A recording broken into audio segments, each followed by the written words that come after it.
हर रोज की तरह आज भी शाम को लड़के लड़कियां चौपाल में खेलने जुटे।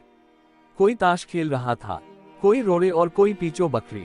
दीपा पीचो बकरी खेल रहा था, उसके साथ 2 लड़कियां और 1 लड़का भी थे।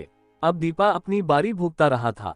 उसका पैर लकीर पर पड़ गया, पर वह जल्दी से सारे घर लांघ कर पार कर गया, जैसे इस उम्मीद में कि लकीर पर पड़े उसके पदचिन्ह का किसी को पता न लगा होगा। परंतु साथ खेल रही एक लड़की ने झट शोर मचा दिया, लकीर काट दी, लकीर काट दी। दीपे ने कहा, तू यूं ही कह रही है, अंधा हो गया है तू, मेरे क्या आंखें नहीं। लड़की बोल रही थी और साथ ही उछल भी रही थी। आंखें फूट गई होगी तेरी, अंधी माँ का बेटा जो ठहरा। लड़की भी बुरी तरह अड़ गई थी। अंधी होगी तेरी माँ, दीपे ने चिढ़कर कहा। जा, नहीं खेलना है तो न खेल। लड़की ने ये कहकर पीछो बकरी बंद कर दी। दीपा ताश वालों के पास जा बैठा।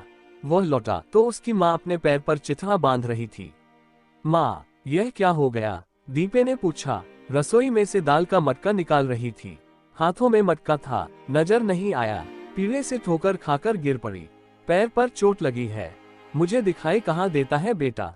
माँ ने सरसरी तौर पर बताया। दीपा जैसे सुनना हो गया। पीछो बकरी वाली लड़की की बात उसके हृदय को लगी। अंधी माँ का बेटा। खेत से उसका बाप आया, नहा धोकर खाना खाने को बैठा तो दीपे को आवाज दी, अबे घड़े में से पानी का गिलास भरकर लाना। तो घड़ोची पर रखे घड़े को टेढ़ा करके दीपा पानी का लोटा भरने लगा। घड़े में पानी कम था, उसका सारा ध्यान पानी और लोटे पर केंद्रित हो गया। घड़ा घड़ोची से फर्श पर गिर पड़ा। उसने दांतों से जीभ काट ली। घड़ा टुकड़े टुकड़े हो गया। घड़े में से गिलास से पानी नहीं भरा जाता था तुझसे। लोटे में इस तरह पानी डालने को तुझे किसने कहा था? दिखाई नहीं देता था अंधी माँ के बेटे? दीपे का बाप जैसे खेत से उबा हुआ आया था। तुम खुद उठकर नहीं ले सकते थे क्या?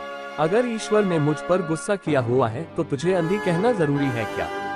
जेठ आषाढ़ की धूप में तुम्हारा खाना धोती रही हूँ, आंखों में टीसें उठने लगी।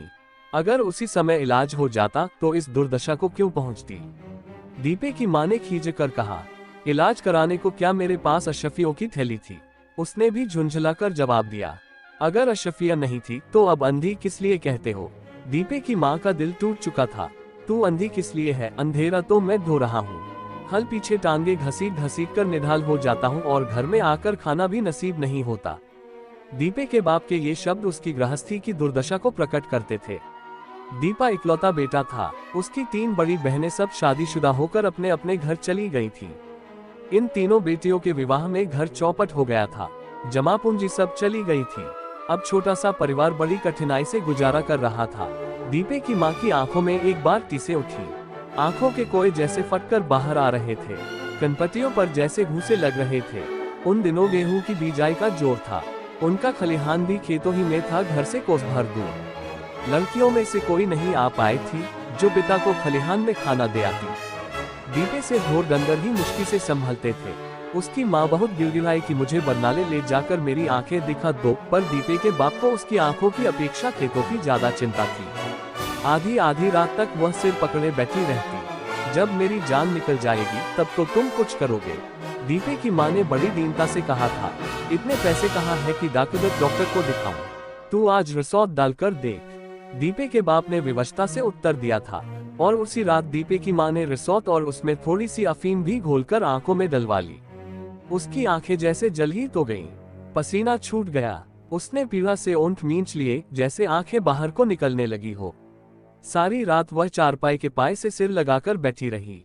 लाचार अगली सुबह उसे डॉक्टर के पास ले जाना पड़ा।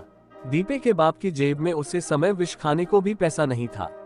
गेहूं निकलने पर 50 देने का वादा करके किसी बनिए से 40 रुपये लिए और वे बरनाले गए। दीपे की माँ का दर्द तो दूर हो गया, पर नजर 1/4 भी न रही। दीपे का बाप मुश्किल से दिन काट रहा था। दीपे की माँ अंधी नहीं तो अंधों जैसी अवश्य हो गई थी। दीपा स्वयं एक भैंस, एक बकरी और एक बछड़ा, इन तीनों पशुओं को चराने में सारा दिन उलझा रहता था। एक दिन उसके सारे साथी पिछले पहर की चाय के साथ रोटी खाने लगे।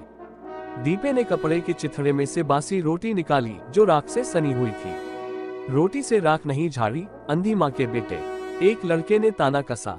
दीपे की आंखों में पानी आ गया। उसने नजरें झुकाकर सूखी कसैली रोटी चाय के साथ पेट में ठूंस ली। इस बार बारिश अच्छी हो गई थी और इससे बढ़कर और जरूरत भी नहीं थी। सावन की मंडी बरनाले में काफी भरने वाली थी। दीपे के 3-4 दोस्तों ने सलाह की कि मंडी में चला जाए। दीपे ने बहुत जिद की कि मुझे अपने बछड़े के लिए घुंघरू लाने हैं, पर उसके बाप ने बड़ी मुश्किल से एक अठन्नी ही दी और 1 रुपया उसने पहले ही बचा रखा था। 3-4 साथियों के साथ वह बरनाले चला गया। हथिनी जैसे बछड़े और मोरों की सी चाल वाले बैलों से मंडी झिलमिल झिलमिल कर रही थी। किसी ने घुंघरू लिए, किसी ने गानी मनकों का हाथ, किसी ने बकरी की झांझरें ली। मगर दीपे ने सारी मंडी छान मारी और उसे कोई भी चीज पसंद न आई। एक जगह एक सन्यासी बैठा दवाइयां बेच रहा था। उसकी जबान आरी की तरह चल रही थी। ये है सुरमे की डली। ये वह सुरमा नहीं है जो बाजार में दुकान पर आम मिलता है। 12 और 12 24 और ये। उसने अपने दोनों हाथों की 10 उंगलियां खोली और फिर दाएं हाथ की 2 उंगलियां खड़ी करके कहा, पूरी 36 जड़ी बूटियों का इसमें प्रयोग किया गया है। एक ही फुकार में सांस ले लेने वाले काले नाग के मुख में इसे पूरा 1.25 महीना रखा गया है और फिर जल में धोया गया है। नए खरल में घिसकर 3 दिन रात इसे आंखों में डालिए। सफेद मोतियाबिंद की जड़ खत्म। 7 दिन डालो तो काला मोतियाबिंद को भी खत्म करेगा, नजर को तेज करेगा। सुई में धागा डालो, चलती हुई चींटी को देखो, अंधे पुरुष नेत्रवान हो जाए। एक डली की कीमत सिर्फ 8 आने। अंधी माँ का बेटा। दीपे के दिमाग में हथौड़ियां बज रही थी। मंडी में उसने कुछ न खाया न पिया। मोटर का भाड़ा रखकर 8 आने निकालकर सन्यासी बाबा की हथेली पर रख दिए। सभी दोस्तों ने देखा कि उसने मंडी में कुछ नहीं खरीदा है।